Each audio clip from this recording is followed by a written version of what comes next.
let's talk to a former presidential candidate.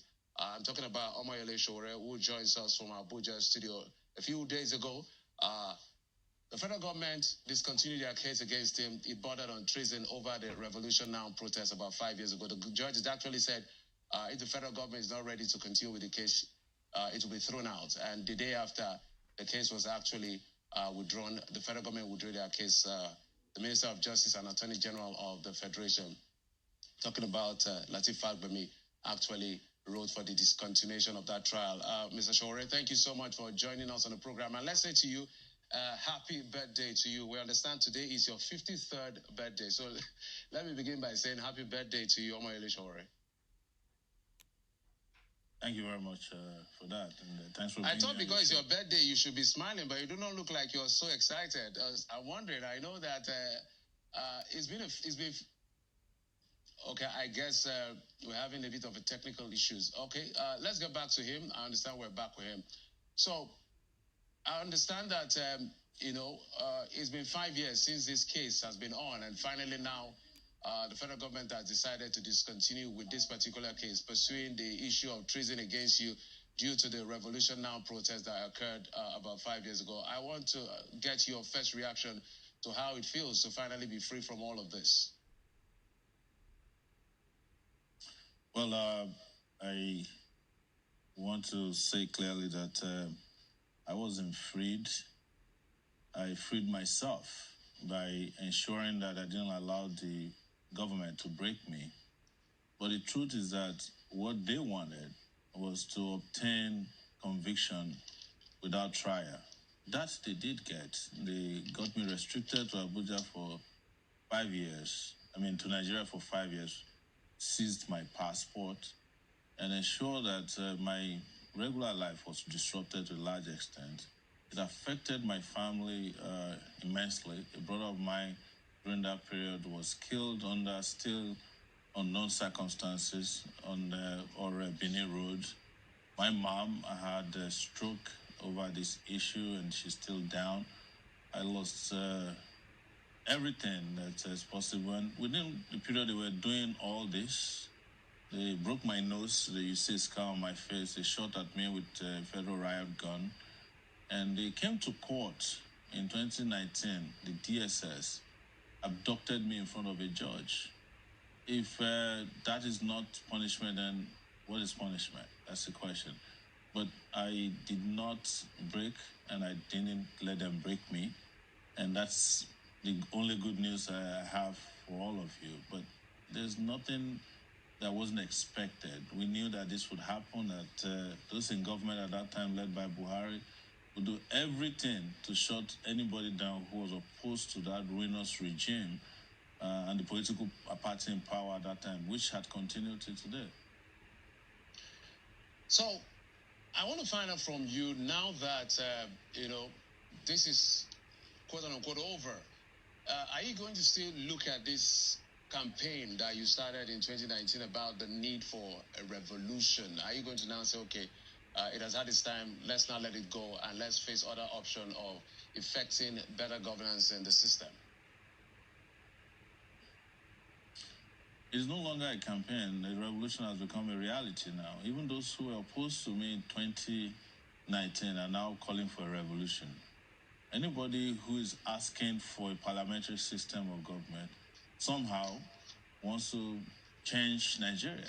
It's some kind of a revolution too. Those who are asking for the two bicameral legislative system to be shut down and combined into one are asking for those who are asking for this country to be restructured are asking for a revolution, because all of this would have to change the constitution. But don't get me wrong, that is not the revolution I'm asking for. The revolution I'm asking for is for this system that's unjust, unfair, and killing our people to come to an end.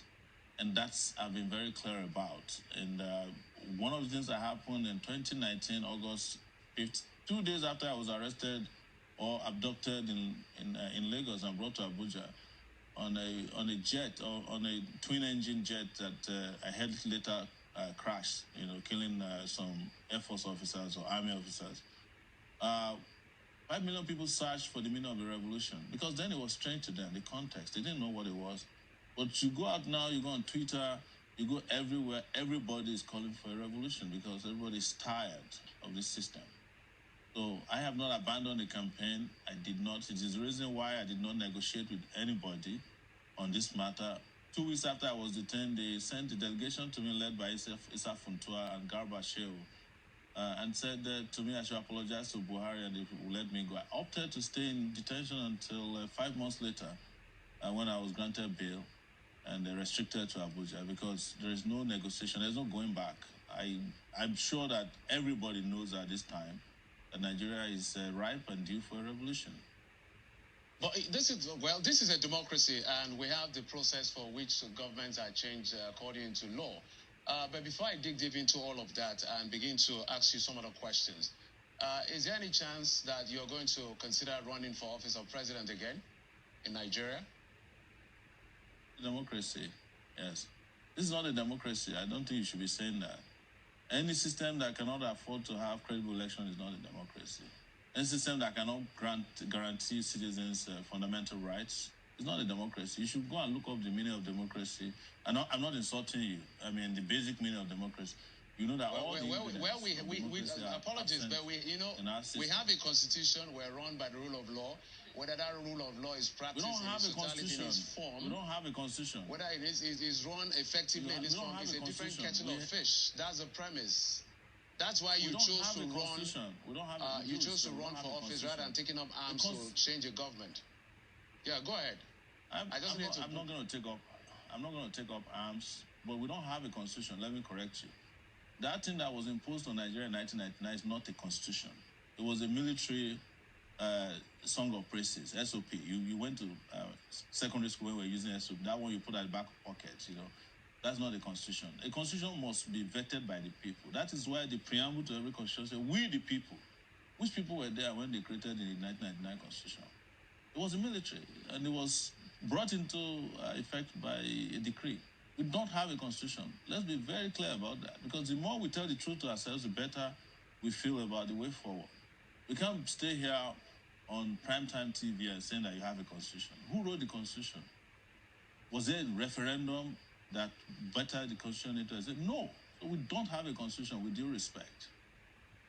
So, within the premise of civil rule and all of that, what do you propose besides this advocacy for revolution that we can do to effectively make sure that our people have... I wish I have an alternative to sell you. I wish I have an alternative to sell you. I don't have an alternative to give you. Oh, okay. So let's go to other issues. I'm sure you've had an experience with the law as well as the law enforcement agencies as well as the judiciary. What will be your own assessment? Because the same laws under which you were taken into custody is the same. Is some person in the judiciary that says, "Look, let this man go if you don't have any case against him." So, what's your assessment of the judiciary? It is not the judiciary that let me go. It is not the judiciary. It is a pronouncement of a judge. And I spoke to the judge. I told the judge. Go ahead, sir. I told the judge to dismiss the case. That was a useless case. The judge gave another adjournment till April 15. It wasn't the judiciary that let me go. It was because I had bought my own freedom by refusing to back down. And they realized that this was not going anywhere. And it's important to mention that my lawyers took a position on this too, Femi Falana. He made it clear from day one that nobody can prosecute this case because there will be no evidence and that they were just wasting their time. We told them that 5 years ago.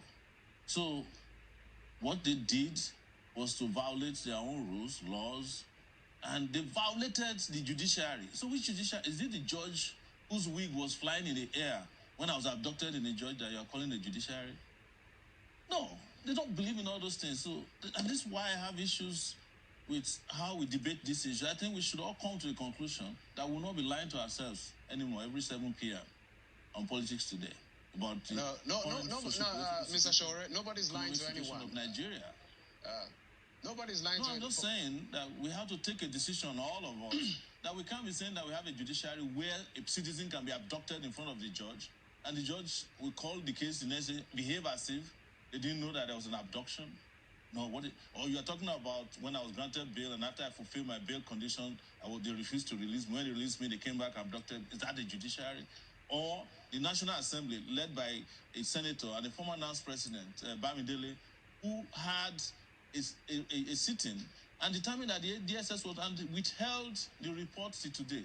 Or the Nigerian Bar Association that made no position about my situation. But the American Bar Association sent lawyers every day to court and wrote a report that I did nothing wrong. So these are all the components of your judiciary, and the law enforcement system is a rogue system. It's a rogue system. These things I'm saying to you are things that will bear me witness in the future. Mr. Sowore, I don't want to come here and be sugarcoating that you have a democracy, you have a judiciary, or you have a system in place that is called the rule of law.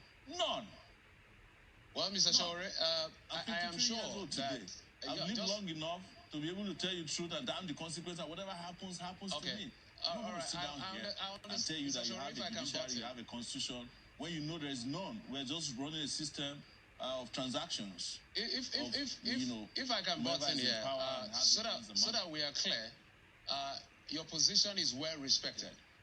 But the truth is that we have laws governing our country. We have the judiciary, we have law enforcement. We don't. What are the elements? Just hold on for a minute for me, sir. That we call laws. Just whether the elements within these institutions play their role effectively or not is another kettle of fish. That's why we're having this conversation, to make this democracy as robust as possible, because civility is only the way we will go to ensure we have effective dialogue to change the country into that dream country that all of us will want to have. Not making excuses or defending the government in any way, but just to posit it there. Let's move on to other issues now that has to do with, because you have tried to run for president, and I'm sure that looking at what is going on in the country now, you have your ideas as to how to get things fixed. The president has come on 29th of May last year to remove subsidy and then floated the Naira a few months later. And then we're here with these challenges we are facing, and the government is saying we should be patient, that things are going to shape up. The inflation numbers came up yesterday, 29.9, which is literally 30%, and it's quite difficult for a lot of people. If you were to be in the position, what exactly would you have done differently to make this a better situation? So that's exactly the reason why I was having a back and forth with you. Because during the election, I was here on your show, and I was discussing about the economy, how and why you should not float the Naira. And the response was that I was inexperienced, that I don't know what I'm saying. As a matter of fact, the more I spoke, the less airtime I got from the national media during the election. They prefer people who come here and lie to you.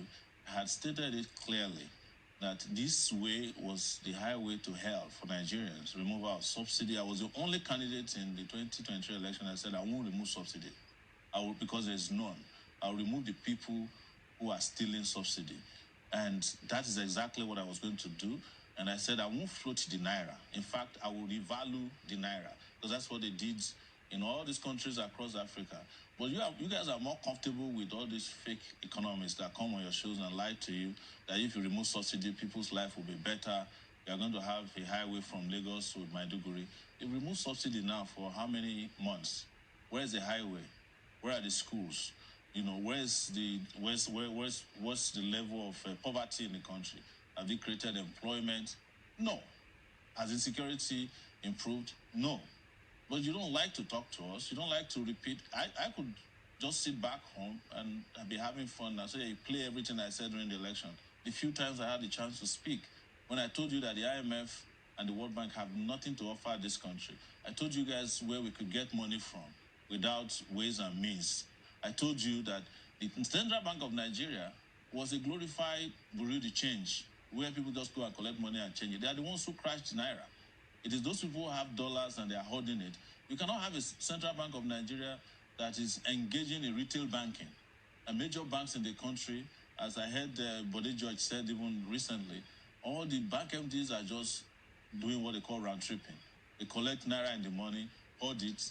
It's the same central bank that's supposed to be in charge of the monetary policy that also runs the BDC. So they collect the money and then they change the price, or they hold it, and then the price goes up and they make their money. Why would anybody want to build a factory if they can wake up and make 300 million naira in a day because they are related to the president of the country. All of these guys have BDC, senators, House of Rep members, ministers, the central bank governor of that period that none of you want to talk about is in jail now, accused of stealing 6 million naira to election observers. I didn't know that Nigeria was paying election observers. All right. But when I was saying it in those days, you guys don't want to hear me. That's the truth. Mr. Sowore, we're totally out of time. No. It's not as if it's democracy. Everybody has a right to speak. Why I try to butt in as much as possible when you make your submission is that we can just hold on, Mr. Sowore. We can disagree with that disparaging the integrity or the persons of maybe an economist and all of that. You have your position, they have theirs. It's also aggregated right here on the program, and the audience will be able to make sense of the situation. You should go and play back your tapes and know all the economists that come here to lie to you. And every money show. That is exactly what I'm saying. That subsidy life will be better. That is exactly what I'm saying. That we can do all of this without disparaging people's professionalism. Mr. Sowore, I must thank you so much. I'm not disparaging them. I'm just telling you the truth that these guys don't know economics. It's okay.